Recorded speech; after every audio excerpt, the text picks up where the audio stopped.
హెబ్రోను ministry ఈ పేరు వినగానే ఒకప్పుడు ఎంతో గౌరవం, భక్తి గుర్తుకొచ్చేవి.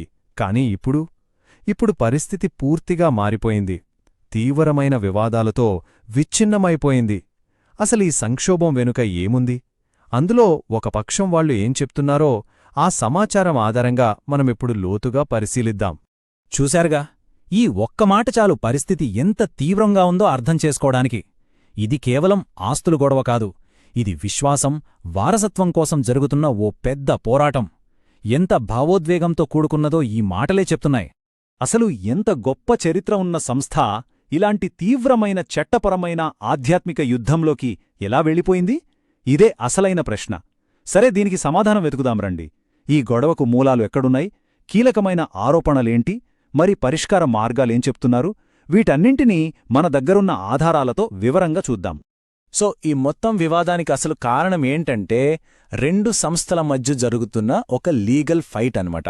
ఒకటి భక్త్ సింగ్ గారు స్థాపించిన ఒరిజినల్ హెబ్రోను సొసైటీ, ఇంకొకటి కొన్ని దశాబ్దాల తర్వాత పుట్టుకొచ్చిన indigenous churches in India trust. ఇప్పుడసలు పాయింట్ ఏంటంటే, హెబ్రోను ఆస్తులు ఎవరివి, వాటి కంట్రోల్ ఎవరి చేతుల్లో ఉండాలి? ఇదే అసలు సమస్య. ఇక్కడ ఈ టైంలైన్ చూస్తే ఒక ముఖ్యమైన విషయం గమనించొచ్చు. 1971లో భక్త్ సింగ్ గారు హెబ్రోను సొసైటీని స్థాపించారు. 1980లో చివరిసారిగా పాలకమండలికి సవరణ జరిగింది. ఆ తర్వాత చూడండి, ఏకంగా 2004లో the indigenous churches in India trust అనే కొత్త సంస్థ వచ్చింది. మధ్యలో దాదాపు 24 ఏళ్ల గ్యాప్. ఈ గ్యాప్లోనే అసలు సమస్య మొదలైంది. ఇక 2024లో హైకోర్టు తీర్పు హెబ్రోన్ ఆస్తులు ఒరిజినల్ సొసైటీవే అని తేల్చి చెప్పింది. సో ఈ 24 ఏళ్ల ఖాళీయే ఇప్పటి అధికార పోరాటానికి బీజం వేసిందన్నమాట.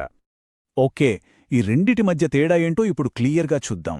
ఒక పక్క భక్త్ సింగ్ గారు స్థాపించిన ఒరిజినల్ సొసైటీ 1980 తర్వాత దీని పాలక మండలిని చట్టబద్ధంగా మార్చలేదని అంటున్నారు. కోర్టు కూడా ఆస్తులు దీనికే చెందుతాయని చెప్పింది. మరోపక్క 2004లో వచ్చిన ట్రస్ట్, దీన్ని ఏకంగా బోగస్ పత్రాలతో సృష్టించారని, ఎలాంటి సరైన బదిలీ పత్రాలు లేకుండానే ఆస్తుల్ని చేజిక్కించుకోవాలని ఆరోపణ. సంఘంలో ఇప్పుడున్న గొడవలన్నిటికీ ఇదే మూల కారణమని చెప్తున్నారు. అంటే ఒకటేమో అసలైన వారసత్వం, మరొకటి అక్రమంగా వచ్చిందని ఆరోపించబడుతున్న సంస్థ. ఈ రెండిటి మధ్య యుద్ధమే నేటి సంక్షోభం. సరే, ఈ లీగల్ కన్ఫ్యూజన్ అంతా ఒక ఎత్తు అయితే, ఈ సమయంలో హెబ్రోన్ను కంట్రోల్లోకి తీసుకున్నారనే ఆరోపణలెదుర్కొంటున్న ఒక వ్యక్తి ఉన్నాడు. ఆయనే ఆర్ వీరాచారి. ఇప్పుడు ఈయనపై ఉన్న ఆరోపణలేంటో వివరంగా చూద్దాం. ఇప్పుడు మనం మాట్లాడుకుంటున్న ఆరోపణలన్నిటికీ కేంద్రబిందువు ఆర్ వీరాచారి. ఈయన 2013లో బలవంతంగా మినిస్ట్రీని తన అధీనంలోకి తీసుకున్నారనేది ప్రధాన ఆరోపణ. అంతేకాదు, అసలు ఆయనకు చట్టపరంగా నాయకత్వం వహించే అర్హతే లేదని చాలా తీవ్రమైన ఆధారాలతో కూడిన ఆరోపణలు చేస్తున్నారు. అసలైన ఎందుకు అనర్హులు అని చెప్తున్నారో చూద్దాం. ఫస్ట్, ఆయనపై ఒక దివాలా పిటిషన్ ఉందట. చట్టం ప్రకారం ఇలాంటి పిటిషన్ ఉంటే సొసైటీలో సభ్యుడిగా కూడా ఉండకూడదు. రెండోది, చాలా క్రిమినల్ కేసులో దోషిగా తేలారట. అందుకే సొసైటీ తరఫున దావాలు వేసే అధికారం కూడా లేదంటున్నారు. ఇక హైకోర్టైతే సొసైటీకి ప్రాతినిధ్యం వహించే అధికారం లేదు అని తేల్చి చెప్పిందట. అన్నిటికన్నా ముఖ్యంగా ప్రభుత్వ రికార్డులో ఆయన మతం హిందూ అనుందని కూడా ఆరోపిస్తున్నారు. సో ఇన్ని చట్టపరమైన కారణాల వల్ల ఆయన నాయకత్వానికి అనర్హుడని వీరి వాదన. ఈ గొడవల వల్ల కేవలం ఆధ్యాత్మికంగానే నష్టం జరగలేదు, ఆర్థికంగా కూడా మినిస్ట్రీ భారీ మూల్యం చెల్లించుకుంది. విచిత్రమేంటంటే, సంఘం డబ్బునే సంఘానికి వ్యతిరేకంగా వాడారని ఆరోపిస్తున్నారు. ఒకటి కాదు, రెండు కాదు, ఏకంగా 150కి పైగా కేసులు. ఈ రెండు వర్గాల మధ్య ఇన్ని కేసులు నడుస్తున్నాయట. సిటీ సివిల్ కోర్టులో కొన్ని డజన్లుంటే హైకోర్టులో ఏకంగా 100కు పైగా ఉన్నాయంట. ఊహించండి ఈ న్యాయ పోరాటం ఎంత పెద్దదో. మరి ఇన్ని కేసులంటే ఖర్చు మామూలుగా ఉండదు కదా. ఈ ఖర్చంతా ఎక్కడ్నుంచొచ్చిందనుకుంటున్నారు? విశ్వాసులు భక్తితో ఇచ్చిన కానుకల నుంచేనట. కోట్ల రూపాయలు కేవలం ఈ కోర్టు కేసులకే ఖర్చు పెట్టారని చాలా తీవ్రమైన ఆరోపణలున్నాయి. ఇది దాదాపు ఆర్థిక దోపిడీ కిందకే వస్తుందని వీరి వాదన. ఫలితమేంటి? ఒకప్పుడు ప్రశాంతంగా ఆధ్యాత్మికంగా ఉండే ఆ ప్రదేశం ఇప్పుడు పోలీసుల పహారాలో ఉంది. ప్రపంచవ్యాప్తంగా ఉన్న సమాజం మొత్తం ముక్కలైపోయింది. ఈ డబ్బు వృధా, ఈ నిరంతర గొడవలు అక్కడి ఐక్యతను, ఆరాధన స్ఫూర్తిని పూర్తిగా నాశనం చేశాయని ఆవేదన చెందుతున్నారు. సరే, ఇన్ని సమస్యలున్నాయి కదా, మరి పరిష్కారమేంటి? ఈ సంక్షోభం నుంచి బయటపడటానికి ఒక 2 అంచెల వ్యూహాన్ని ప్రతిపాదించారు. ఒకటి చట్టపరంగా, రెండోది ఆధ్యాత్మికంగా. ఈ రెండూ కలిస్తేనే మళ్ళీ పాత రోజులు వస్తాయని వాళ్లు నమ్ముతున్నారు. ఈ లీగల్ స్ట్రాటజీలో అత్యంత కీలకమైనది సమగ్ర డిక్లరేషన్ దావా.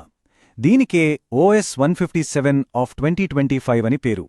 సింపుల్గా చెప్పాలంటే, ఇన్ని గొడవలు, ఇన్ని కేసులు ఉన్నాయి కదా, వాటన్నిటినీ ఒకే ఒక్క దావాతో పరిష్కరించడమనమాట. భవిష్యత్తులో మళ్లీ ఎలాంటి కేసులు రాకుండా అన్ని సమస్యలకి ఒకేసారి ఫుల్ స్టాప్ పెట్టడమే దీని లక్ష్యం. ఈ ప్లాన్ ఎలా పనిచేస్తుందంటే 3 స్టెప్సున్నాయి. ఫస్ట్, ఆ సమగ్ర దావాతో యాజమాన్యం, పాలన లాంటి అన్ని వివాదాలను ఫైనల్గా సెటిల్ చేయడం. సెకండ్, గొడవలు ఆగిపోయే వరకు హెబ్రోన్ ఆస్తులని కోర్టు నియమించిన ఒక రిసీవర్ కంట్రోల్లో పెట్టడం. అంటే ఒక న్యూట్రల్ మేనేజ్మెంట్ అన్నమాట. థర్డ్, ఆ తర్వాత పాత సొసైటీకి కొత్తగా నిష్పక్షపాతంగా ఎన్నికలు జరిపి ఒక సరైన పాలక మండలిని ఏర్పాటు చేయడం. అంతిమంగా కోర్టు పర్యవేక్షణలో అన్ని చక్కదిద్ది హెబ్రోనుకు మళ్లీ ఆ పాత వైభవాన్ని తీసుకురావాలన్నదే లక్ష్యం. ఇదంతా లీగల్ సైడ్. కాని కేవలం చట్టంతోనే సరిపోదు, దైవ సహాయం కూడా కావాలి అని బలంగా నమ్ముతున్నారు. అందుకే ఆధ్యాత్మికంగా కూడా ఒక పిలుపునిచ్చారు.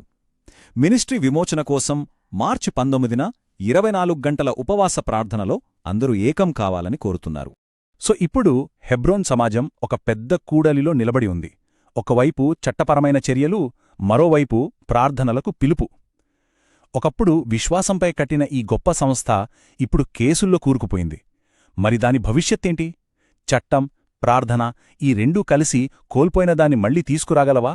ఇది నిజంగా ఆలోచించాల్సిన ప్రశ్న.